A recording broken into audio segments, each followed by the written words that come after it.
What's up, guys? Thanks for joining me today. My name is Brian. I specialize in toy photography. You can find me across all my platforms at Because It's Fun.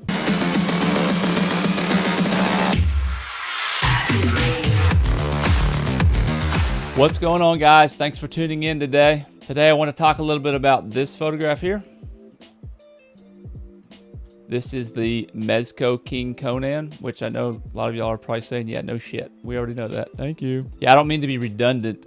You know, every time I mention the character, what it is in a video, I know a lot of you guys watching are already well aware of this, and I've probably mentioned it in other videos, but I take that for granted, I guess, assuming that people know what figure I'm shooting. But I do get, I mean, I don't know, occasionally, I don't get a lot, but I do sometimes get people ask what the figure is. And, you know, they've never even heard of companies like Mezco, so that's why I always mention it here. And then the other character in this is a King Kong figure, and I believe I'm not even 100% sure, but I think it's by NECA. It actually belongs to my son, so I stole it from the old toy box. I had to dig it out and find it.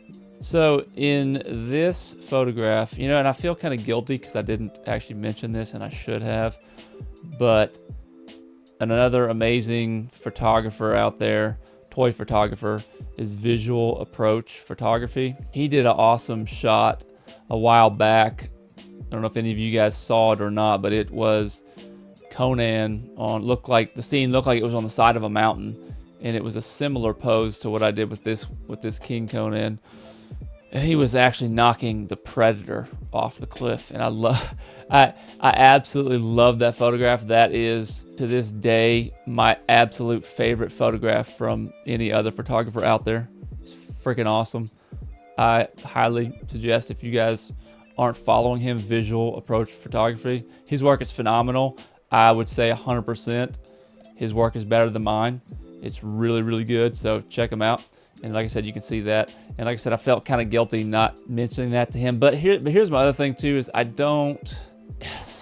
you don't really know how people feel about tagging, right? Like if I tag somebody, if I tagged him in that, for example, right, he's gonna see in his feed every single time somebody comments. And so, you know, some people don't like that. It can get annoying. I get people tag me all the time and stuff. It doesn't really bother me. I don't care. But like I said, you never really know how people feel about that. So yeah, I didn't mention it, but that's why I'm kind of mentioning it here now.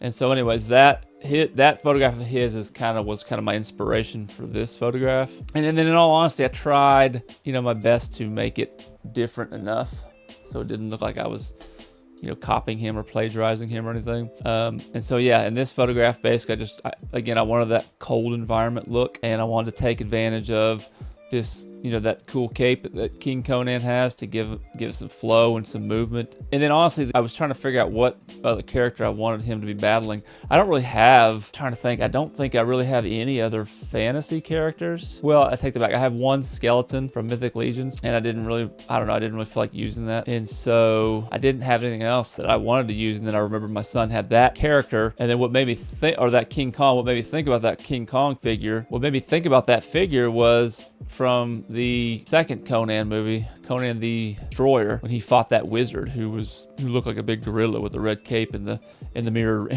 room. Awesome movie. So anyways, yeah, that's why I decided to use that character or that figure. And I honestly couldn't really even remember exactly what it looked like. I hadn't seen the figure in so long, but when I went in and found it and saw that it had that big open mouth, you know, look, I was like, yeah, this is perfect. And so paired the two up together, I have some real rocks that I keep in my setup, added those, added a whole bunch of flour, which, you know, if you guys haven't used flour and you like to do snow scenes, flour works really awesome for snow.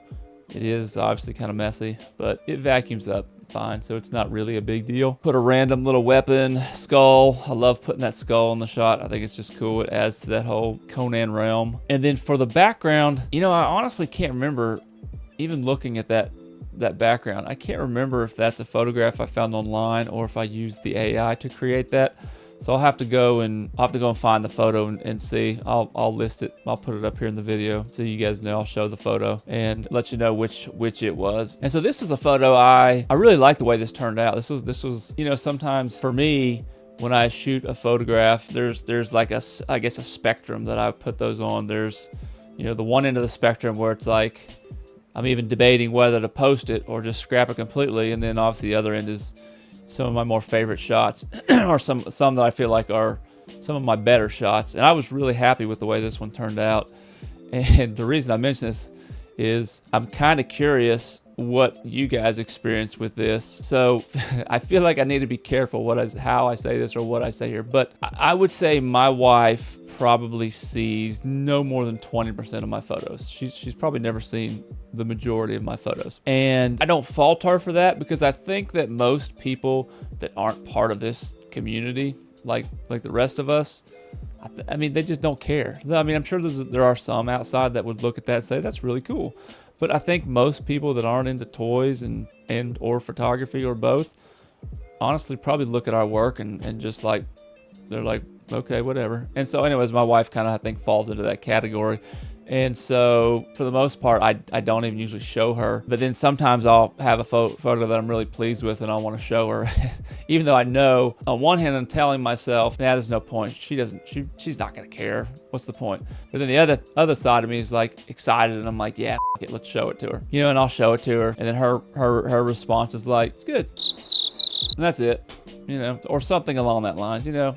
And like I said, it's fine. I'm not faulting her or anything like that. I think it's just a lot of people aren't impressed by it is all. So yeah, anyways, I was just kind of curious if you guys had that similar experience with people who are close to you. I do, in all honesty, they'll show my kids a lot more often, especially my boys, because my boys seem to appreciate a little bit more. Their reactions are a little bit more enthusiastic, I guess you could say. So yeah, let me know in the comments if you've experienced that. All right, so in this photo, I used my probe lens. That's the Astra Hori 28mm macro probe lens. My ISO was 400. My shutter speed was 1/3 of a second. My aperture was 13, which in all honesty, when I'm using that probe lens, it's pretty much always going to be a 13, because like I've mentioned probably 100 times, that's the lowest aperture you can shoot, and it goes all the way up to a 40, which makes lighting a son of a bitch. But I will say, when I do my B-roll footage, I do like to try and do it at 40 if I can get enough light to make that work. If not, I'll crank it down to like a 28 or something like that. But for all intents and purposes of the photographs, I don't ever have any need to, or haven't to this point had any need to go above a 13. And real quick, guys, it's time to beat the dead horse. If you're not subscribed, I would appreciate it. I would appreciate a thumbs up, and any questions or comments, leave them. I'll get back to you. All right, let's jump on over to the behind the scenes.